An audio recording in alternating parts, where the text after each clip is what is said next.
One thing I've learned with relationships is that if there's any level of uncertainty that's built and the other person also won't settle that uncertainty, your relationship is practically over. The uncertainty could start breeding emotions that are one-sided to somebody, and then the other person doesn't approach them. You just start having all of these different types of issues. If I can't get clarity with somebody, I just let it fizzle out. Your actions are a very clear indicator of how you feel and what's going on. That's the certainty that I can have whenever someone doesn't want to communicate something pretty clearly. Once you build the skill of being able to live in truth and not let anybody bullshit you around for any reason, it becomes a lot easier over time. We try to act like people's actions are separate from their words as a language and a way that they're speaking to us. That is the #1 indicator of what someone is trying to tell you. Even sometimes getting verbal clarity, people can still bullshit around the bush. That's why I never detach those two things. If you're trying to preserve something that isn't you, then you are making sacrifices. When you notice that you are abandoning yourself, if people are clearly not meant for you, not a whole lot you can do about them. If people are going to not be your friend anymore because they set you up with a girl and it didn't work out clearly, like, are those really friends? The girl's going to stop talking to you or change her behavior just because you don't have the same belief system as her. And that was a clear indicator. She's not somebody you want to be in a relationship with. You aren't actually losing anything by getting people out of your life that aren't real for you. Any relationship, in any friendship, it doesn't matter who it is or what it is, you're going to have difficult conversations. And sometimes you'll have intense conversations.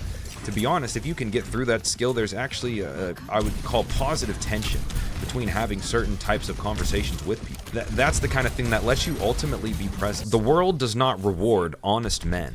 It doesn't reward anybody being ultimately honest in many ways. Whenever you're somebody who is going to have relationships that are foundationalized in holding people accountable and having truth and seeing the reality behind things, you have to just be prepared to walk through the fire and not be moved by it at all. If I'm not meant for people, I already know I'm not for everybody, because I will not just let things slide. When I watch people destroy themselves, I'm going to call out their self-destructive behavior. Do you know how threatening it is to somebody's ego to tell them something that they don't want to talk about, but exposes a part of them that's almost as clear as the sun in the day sky? Anytime that I've ever had somebody distance from me as well, I've just noticed that's just showing that they really don't have any interests. Everyone has life happen, and you know, not every fucking situation is exactly the same when we talk about somebody having to be distant. If someone matters to you, they're gonna put the effort in. There's no excuses. People just make up a bunch of reasons. Everyone's on their phone. Nobody can sit here and tell me they know a certain amount of time today.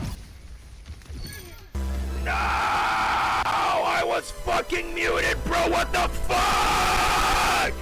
I was spitting some fucking gas, bro! Are you serious? Y'all some motherfucking strange motherfuckers got a clock in. I don't know, but I've been docking on me actually on the boat. Bitch, I'm out here making shit go on. I'm still gon' fucking flow. Yeah, I'm flowing on the beat. You can hear me in the streets. Maybe they gon' find me out inside the video link. I am muted, fuck! Oh my god! No! I was fucking muted, bro! What the fuck? I was spitting some fucking gas, bro! Are you serious? What the fuck? Bro!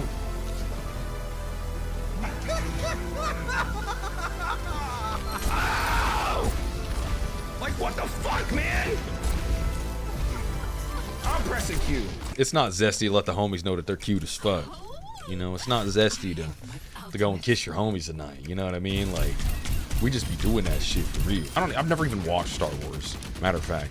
Yeah, come for me, please. I've never watched Star Wars. You know, you could put any fucking movie or TV show, probably have never seen them. I think one of the craziest things that I've come into on falling in love with the journey is really not getting emotional about any layer. When you know that every single thing that's going to happen obviously is going to happen, whether that's your downfalls and you get to your lowest, or highs and you come up and you work through things and, you know, you are triumphant and successful. I've just realized how much neither one of those sides matter. Being in the worst spot or being in your best spot doesn't matter. If you change based on what you're doing, if I'm influenced by success, I will also be influenced by failure. And if I'm influenced by both of those sides, then that means that I am not actually focused on something and just completely removing the emotional bias. And that's, I think, why a lot of people have problems staying committed to things they really want to do, by staying focused on what they actually have in their mind on what their goal is, and cutting out the noise around that so that they can just make it happen. The same way that they tell you not to listen to haters is also the same way that they technically have to tell you not to listen and be gratified by people congratulating you or giving you any positive energy, because all of it is still just noise at the end of the day. Positive things become a really great reaffirming mechanism, but if you cannot use just the fact of your own belief system and your own will to make something realistic, then it just doesn't make any sense to use other people as your gratification, because then other people can become the reason why you stop. Gratification goes from, can I actually just love and fall in love with every part of it? Whenever you start caring about people's judgment is also the same way that you start caring about people's congratulations. We need to bring back normalizing, being positive with people, giving empathy, being a human, and stop normalizing all of this self-destructive behavior that we have normalized so heavily. I think right now we're starting to feel the deeper effects of it, and people are kind of getting away from it. I've seen this on socials a lot, that I also think we need to bring back the passion when it comes to music and being able to be openly passionate. There definitely becomes a stigma, weirdly enough, around trying to judge people for just trying to still have passion and heart and love behind something and express themselves.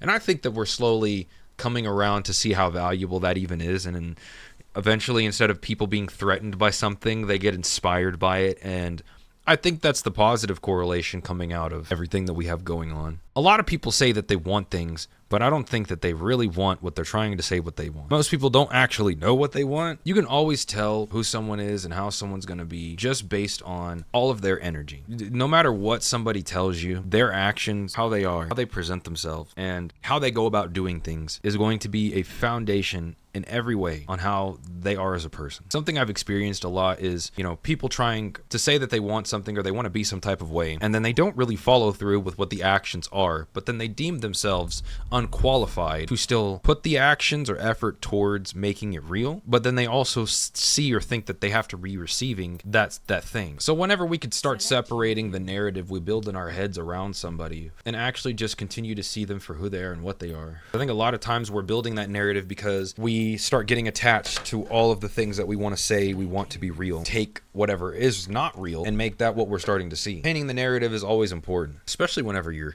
trying to get in relationships or whatever else it is. Like, there should really be no questions. I don't think there should really even be any uncertainty. And I think if someone is willing to leave another person in a sense of uncertainty, I don't think anybody should play with anybody. People are not a game, but people play games, and it's not just one single type of game. As you could say, manipulation in some form is a form of a game, because it definitely is.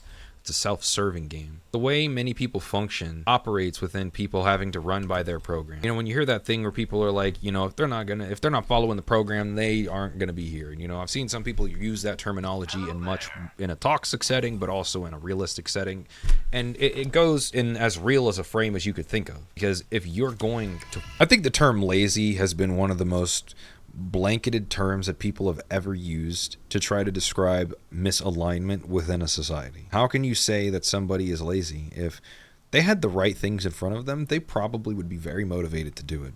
If they didn't have certain conditions that were completely disintegrating their ability to have constant energy around doing something that they enjoy or would actually like to start participating in, how do you expect somebody to not sit there and live in an existential dread?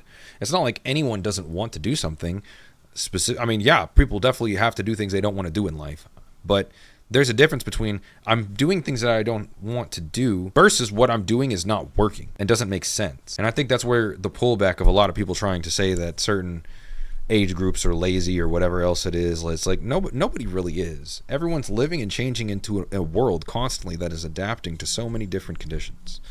And we just like to sit here and think that everything stays the same so much that we then categorize people based on the amount of input they're putting in to the structure that people think still exists.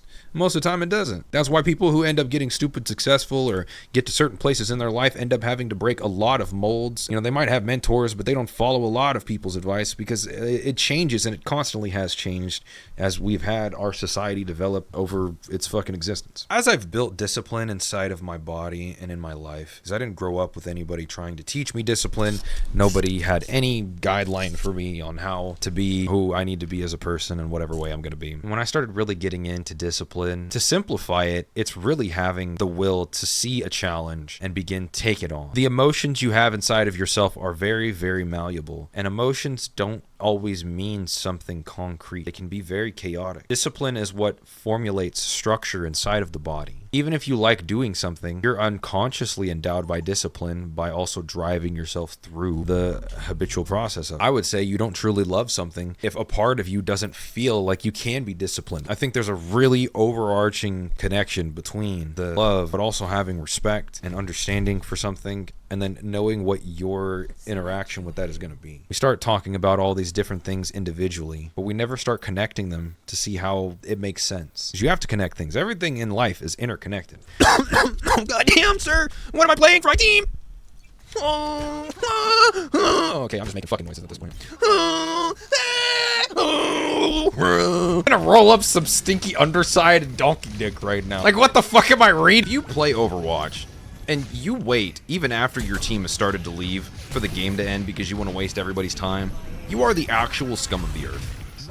And I hope that you stub your toe. I gotta remember to let you guys in the community know my background in herbalism and holistic healing, sometimes as a part of my role here in this life that has really nothing to do with music, and everything else that I do is to be able to guide and help people through things in ways that might not be very conventional. I don't think my mind has really ever subscribed that things or anything is just how it is, unless it is designed by principle. If it does not have an architectural principle behind it, usually embedded in some type of, it's almost impossible for me, in my mind, to sit here and act like there is no change possible, there is no alternative. The missing ingredient from most people's lives as to why their health declines is really just because of the food they're putting in their body, and because they don't let their body get to the conditions so that it can clean itself. The problem with Ozempic is that you changing the body but never changing the mind means that once the substance is no longer a medium for you to rely on, you will still be in the same spot. Or like, that's the shit